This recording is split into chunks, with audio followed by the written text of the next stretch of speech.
नमस्कार, आपका स्वागत है समझ ही अंतिम उद्देश्य यूट्यूब चैनल पर। इस चैनल के माध्यम से हम कक्षा 6 से लेकर के कक्षा 12 तक की सभी पुस्तकों को समझेंगे गहराई से, उसके बाद सभी प्रश्नों का हल भी करेंगे और आपको नोट्स टेलीग्राम चैनल पर मिल जाएगा, जिसका लिंक आपको डिस्क्रिप्शन बॉक्स में दिया हुआ है। ठीक है, तो उससे पहले हम लोग आचार्य प्रशांत जी के बारे में जान लेते हैं।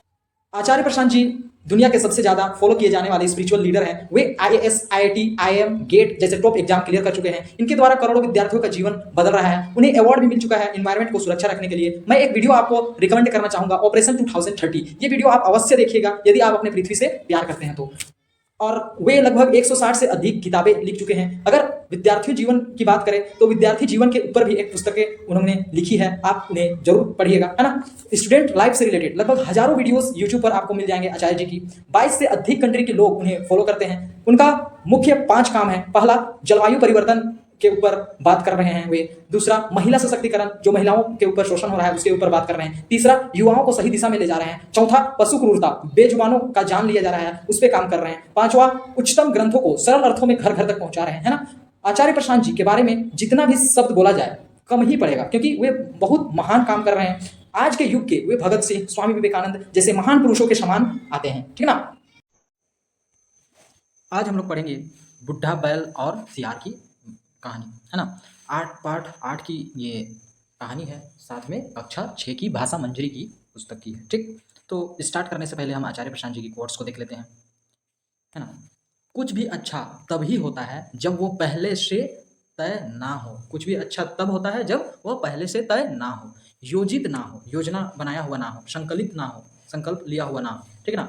योजना बना के बस छोटे काम हो सकते हैं, बड़े काम कभी नहीं हो सकते हैं, ऊंचे काम कभी नहीं हो सकते हैं। ठीक, चलते हैं हम लोग पाठ की ओर। बुढ़े बैल और सियार।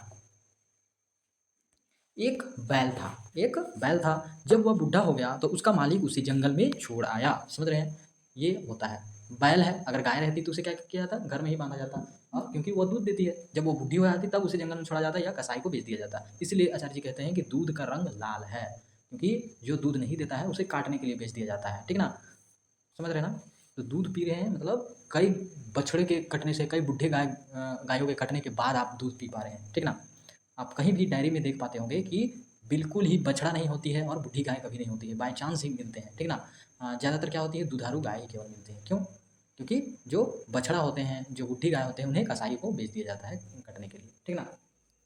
तो इस समस्या का समाधान आचार्य जी की वीडियोस में आप देख सकते हैं। आचार्य प्रशांत करके आप यूट्यूब पर टाइप कीजिएगा, दूध का रंग लाल, ठीक ना, और सर्च कीजिएगा। एक बैल था, वो जब वह बूढ़ा हो गया तो उसका मालिक उसे जंगल में छोड़ आया। बैल बूढ़ा जरूर था लेकिन था बहुत समझदार। बैल बूढ़ा जरूर था लेकिन था बहुत समझदार। वह अपने गुणों, कमजोरियों और पसंद नापसंद को अच्छी तरह जानता और समझता था। वह अपने गुणों को, कमजोरियों को, पसंद को, नापसंद को अच्छी तरह जानता था। इतना तो कोई मनुष्य भी नहीं जानता है ना। अपने मालिक के जाने के बाद जंगल में उसके सामने चुनौती भरी परिस्थितियां उत्पन्न हो गई। जैसे ही मालिक उसे छोड़ करके गया, उसके सामने जंगल में बहुत सी चुनौती भरी परिस्थितियां उत्पन्न हो गई। वह अपने रहने, खाने और सुरक्षा का बंदोबस्त देखने लगा, ठीक ना, अपना जुगाड़ करने लगा। जल्दी ही उसे एक खाली गुफा मिल गई। गुफा के पास ही एक तालाब भी था, वो पानी भी वहाँ से पी सकता था। वहाँ ढेर सारी घास तथा जंगली पौधे भी थे, जो कि वो चर सकती थी। खाने के लिए भोजन भी थे और पीने के लिए पानी भी थे उस गुफा के सामने, ठीक ना। बैल को वह स्थान अपने लिए उपयुक्त मतलब अच्छा लगा, सुरक्षित लगा, क्योंकि वहाँ रहने के साथ साथ भोजन, पानी व सुरक्षा की भी पूरी व्यवस्था थी। बैल ने सभी परिस्थितियों का आकलन किया, मतलब सभी तरफ देखा, समझा, आकलन किया और सुख शांति के साथ आराम से वहाँ अपनी जिंदगी बिताने का निश्चय किया, ठीक ना। अपने जीवन बिताने का वहाँ निश्चय कर लिया, निर्णय कर लिया, ठान लिया, ठीक। जंगल में रहते रहते बैल की दोस्ती अन्य जानवरों से भी हो गई। बैल की दोस्ती अन्य जानवरों से भी हो गई, ठीक ना। सियार से उसकी घनिष्ठता ज़्यादा थी, लेकिन सियार से ज़्यादा दोस्ती हो गई थी, ठीक। बैल शान से अकेले रहता था। उसका साहस देख सियार उसे समय समय पर खतरों से सचेत करता रहता था। बैल तो शान से अकेले रहता था, इसलिए सियार क्या करता था, उसकी साहस को देख करके समय समय पर उसे सचेत करता रहता था, ठीक ना।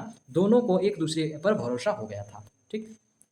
सारा दिन खाते पीते और आराम से रहने के कारण बैल अच्छा खासा तंदुरुस्त हो गया था। एक दिन वह गुफा के बाहर बैठा था कि उसे एक शेर अपनी तरफ आता दिखाई दिया।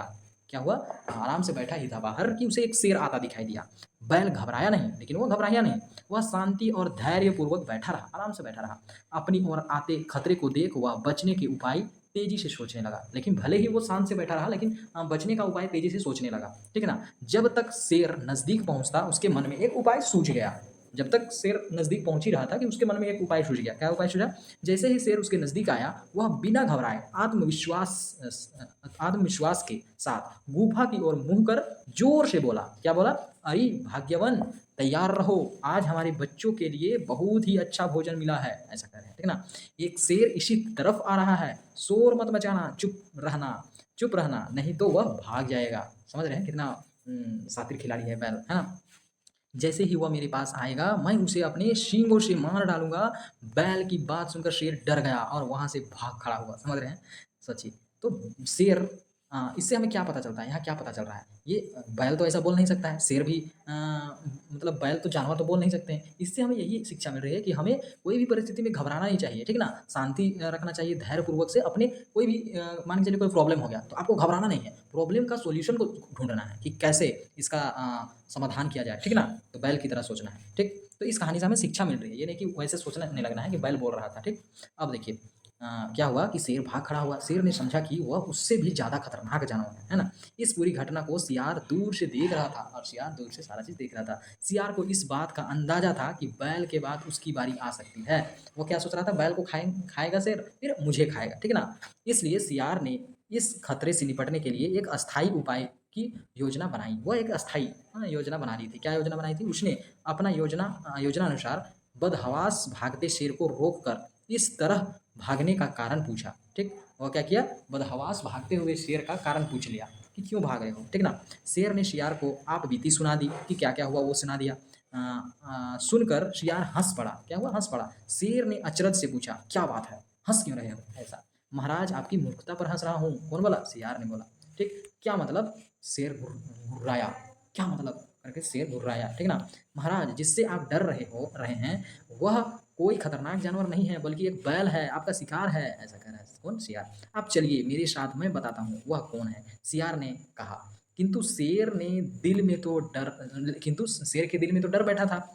अपनी योजना के अनुसार शेर को समझाते हुए शेर ने कहा, महाराज आप डरे नहीं, आप अपनी पूँछ मेरी पूँछ में बांध लें, ठीक? मैं आगे रहूँगा। यदि यदि वह जानवर कोई नुकसान पहुँचाएगा, तो पहले मैं सामना करूँगा, ठीक? पूरा दिलासा दिया शेर को कि आप मेरी पूँछ से अपनी पूँछ को बाँध लीजिए। यदि कुछ भी खतरा होता है, तो पहले मैं सहूँगा। कुछ भी उधर से वार किया जाता है बैल की ओर से, तो मैं सहूँगा पहले, ठीक? तो शेर अपने बचाव की शर्त पर शियार के साथ चलने को तैयार हो गया। बचाव की शर्त पर ये चलने के लिए तैयार हो गया। शेर ने अपनी पूँछ शियार की पूँछ में बाँध ली और शियार के पीछे-पीछे चलने लगा, ठीक ना? अब देखिए क्या होता है। जब बैल ने शियार और शेर को एक साथ आते देखा, तो थोड़ा-सा चिंतित तो हुआ, ठीक ना? लेकिन उसे अपने मित्र पर पूरा भरोसा था कि वह उसे नुकसान नहीं पहुँचाएगा। देखिए, बैल कितना क्या है? नासमझ है। शियार कभी मित्र हो सकता है, वो तो हमेशा क्या होते हैं? हमेशा अ अ, गलत ही सोचते हैं ना? तो वो नुकसान नहीं पहुँचाएगा, ऐसा सोच रहे हैं। बैल क्या कह रहे हैं कि वह तो हमारा मित्र है, उसमें मुझे पूरा भरोसा है, वो उसे नुकसान नहीं पहुँचाएगा, ठीक ना? शियार को भी बैल की बुद्धिमानी पर भरोसा था और शियार को भी बैल की बुद्धिमानी पर भरोसा था। शेर के थोड़ा समीप आते ही बैल ज़ोर से बोला। शेर जैसे ही समीप आया, सामने आया, तो बैल ने ज़ोर से बोला। क्या बोला? ओ शियार, मैंने तो तुझे 2 शेर लाने को कहा था और तू 1 ही शेर ले आ रहा है। इससे तो मेरे बच्चों का पेट नहीं भरेगा, पेट भी नहीं भरेगा, बच्चों का भी पेट नहीं भरेगा, तो मेरा कैसे होगा? ऐसा बोल रहे हैं, ठीक है? बैल की बात सुनते ही शेर तेजी से उलट-पाँव दौड़ पड़ा। बैल की बात जैसे सुना शेर और एकदम उलट-पाँव एकदम दौड़ने लगा। शेर की पूँछ के साथ बंधी होने के कारण वह भी शेर के पीछे-पीछे घिसटने लगा, ठीक ना? शियार ने शेर से अपनी पूँछ किसी तरह छुड़ाई और शेर भी अपनी जान बचाकर सरपट भागा। शियार ने किसी तरह अपना पूँछ को छुड़ा लिया और शेर तो भाग ही गया अपना सरपट, मतलब फटाफट। शियार को ज़्यादा चोट नहीं लगी थी। वह लौटकर बैल के पास आया। दोनों मित्र मिलकर शेर की मूर्खता पर खूब हँसे, ठीक? शियार ने हँसते हुए कहा, अब यह शेर इधर लौटकर कभी नहीं आएगा, ठीक है ना? देखिए कैसे पूँछ से बंधा हुआ है शेर और शियार का पूँछ, और यहाँ गुफ़ा दिख रहा है आपको और गुफ़ा के सामने बैल है, समझदार बैल। इस तरह बैल ने समझदारी और हिम्मत से अपनी जान बचा ली। अब दोनों मित्र निर्भय होकर, मतलब बिना डर से निर्भय होकर के मज़े से रहने लगे, है ना? आगे जीवन में आने वाली कठिन परिस्थितियों और चुनौतियों से प्रभावी तथा सकारात्मक तरीके से निपटने में समर्थन बनाने के लिए मनुष्य की भीतरी कुछ क्षमताएँ होती है। सब मनुष्य के अंदर, सब लोगों के अंदर कुछ न कुछ ताकत होता है कि वो हर दिक्कत से निकल सकता है, ठीक ना? जिन्हें जीवन कौशल के नाम से जाना जाता है, उसे ही क्या कहते हैं? जीवन कौशल के नाम से जाना जाता है। लेकिन कोई इस्तेमाल नहीं करता है जीवन कौशल का, वे घबरा जाते हैं, ठीक ना? यह कहानी आपके भीतर की उन क्षमताओं को पहचानने एवं स्वयं में उन्हें विकसित करने के लिए प्रेरित करता है। अभ्यास, अब प्रश्न उत्तर बनाएँगे हम लोग, ठीक? हुँ, अभ्यास पाठ से, ठीक? पाठ से क्या-क्या अभ्यास है? जब बैल बूढ़ा हो गया, तो उसका मालिक उसे जंगल में छोड़ आया? बिल्कुल हाँ, ठीक? क्या किसान को ऐसा करना चाहिए था? अपने उत्तर के पक्ष में तर्क दीजिए। बिल्कुल नहीं, किसान को ऐसा नहीं करना चाहिए था। क्यों नहीं करना चाहिए था? क्योंकि एक पालतू जानवर की देखभाल करना मालिक का कर्तव्य होता है। वो अ, पालतू जानवर के हम अभिभावक के जैसे होते हैं, समझ रहे हैं ना? ख़ासकर जब वह बूढ़ा और कमज़ोर हो जाए तो। बूढ़े और असहाय जानवर को जंगल में छोड़ना क्रूरता है, क्योंकि वह वहाँ जीवित नहीं रह पाएगा। किसान को बैल की सेवा के बदले उसका ध्यान रखना चाहिए था, ना कि उसे त्याग देना चाहिए था, ठीक? आगे। दूसरा प्रश्न क्या है कि बैल ने गुफा को अपना अपने अपने लिए उपयुक्त क्यों समझा? क्योंकि उसके सामने क्या थे? पीने को पानी भी थे, खाने को घास भी थे और सुरक्षित गुफा भी थी, मतलब सुरक्षित थी गुफा, ठीक? बैल ने गुफा को अपने लिए उपयुक्त समझा क्योंकि उसे सुरक्षा आश्रय प्रदान कर सकती थी गुफा। जंगल में अकेले होने के कारण जंगली जानवर से बचने के लिए सुरक्षित स्थान की आवश्यकता थी। साथ ही उन्हें घास और पानी की भी वहाँ सुविधा थी, ये जोड़ सकते हैं आप, ठीक है? यहाँ मैंने नहीं लिखा है, ठीक? देखिए। तीसरा क्वेश्चन क्या है? जंगल में बैल का सबसे घनिष्ठ कौन था? कौन बन गया? अब सियार बन गया। जंगल में बैल का सबसे घनिष्ठ सियार बन गया, ठीक? शेर को अपनी तरफ आता देखकर बैल क्यों नहीं डरा? क्योंकि उसे आत्मविश्वास था अपने ऊपर, ठीक ना? उसे क्या था? आत्मविश्वास था, सूझबूझ थी उसके ऊपर। शेर को अपनी तरफ आता देखकर बैल इसलिए नहीं डरा क्योंकि उसने आत्मविश्वास और सूझबूझ से काम लिया। उसने बुद्धि का प्रयोग करके शेर को डराने की योजना बनाई, ठीक है ना? अगला प्रश्न क्या है? शेर को भागने के लिए बैल ने क्या किया? शेर को भगाने के लिए बैल ने क्या किया? उसने क्या किया? देखिए, शेर को भगाने के लिए बैल ने जोर से दहाड़ कर आत्मविश्वास भरकर यह जताया कि वह बहुत शक्तिशाली है और शेर को खा जाएगा, जिससे शेर डर कर भाग गया। अगला प्रश्न क्या है कि सियार ने शेर को क्या समझाया? सियार ने शेर को समझाया कि बैल बहुत खतरनाक है, और वह उसे खा जाएगा। ऐसा बोला था? बिल्कुल नहीं, ये गलत लिखा गया है। उसने शेर को यह विश्वास दिलाया कि बैल उसका शिकार करने के लिए तैयार बैठा है। ऐसा नहीं समझाया, ये गलत लिखा गया है, ठीक है? तो यहाँ पर इसे हटा देखिए क्या होगा, यहाँ क्या होगा? सियार ने शेर को समझाया कि बैल खतरनाक नहीं है और शेर से कहा कि वह आपका शिकार है, ऐसा करके शेर को वह समझाया, ठीक? बैल ने शेर को दोबारा भी कैसे भगा दिया? वही अपनी बुद्धिमत्ता से और आत्मविश्वास से भगा दिया, ठीक ना? जब वह सियार को लेकर दोबारा आया तो बैल ने फिर से जोर से दहाड़ा और अपनी ताकत का प्रदर्शन करके शेर को डरा दिया, ठीक है ना? आगे जंगल में अब कर रहे हैं हम लोग जंगल में चुनौतियाँ, ठीक? देख पा रहे होंगे आप।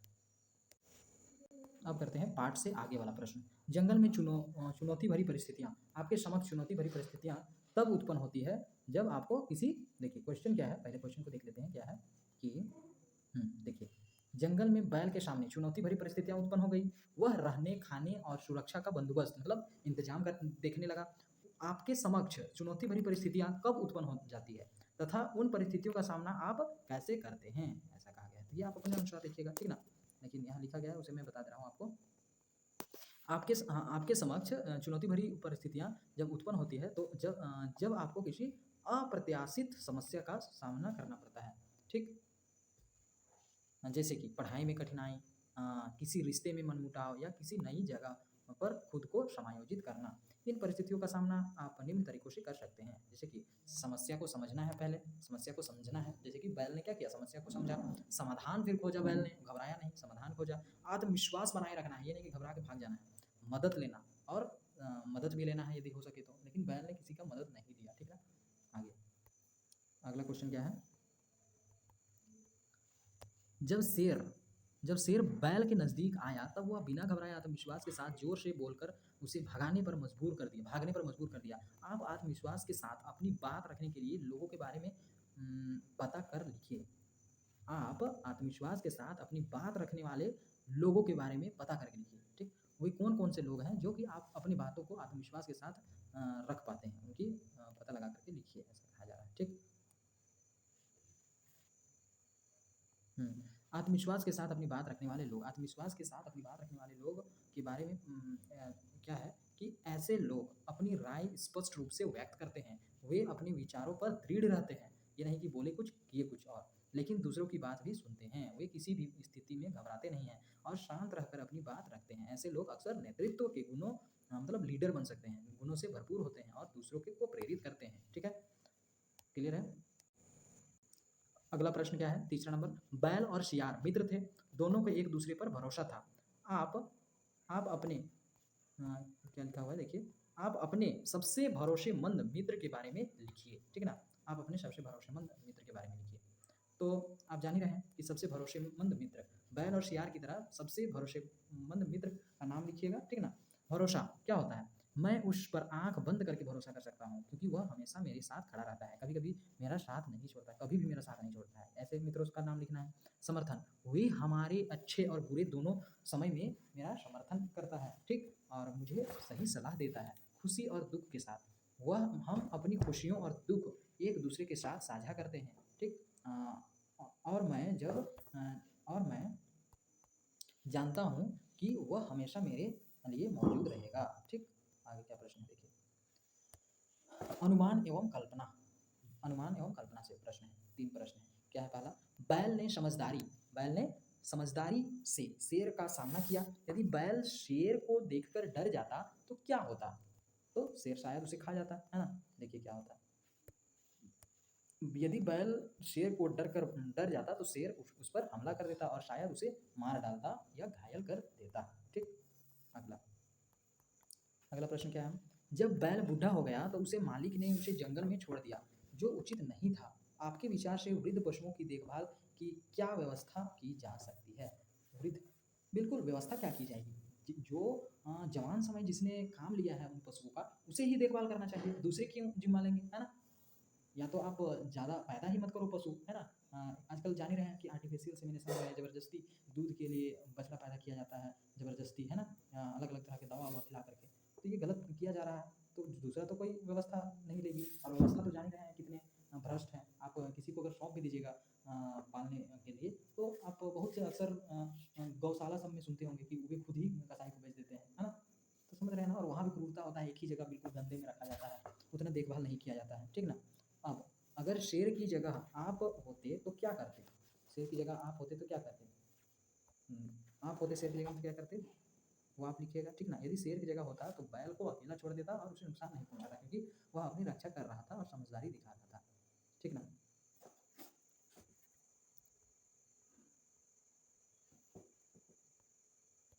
आगे का प्रश्न क्या है? देखिए, भाषा संदर्भ। भाषा संदर्भ में पाठ में प्रयुक्त इन शब्दों को पढ़िए। साथ-साथ, भोजन-पानी, पसंद-नापसंद, खाते-पीते। प्रत्येक में 2-2 शब्द है, प्रत्येक में 2-2 शब्द है।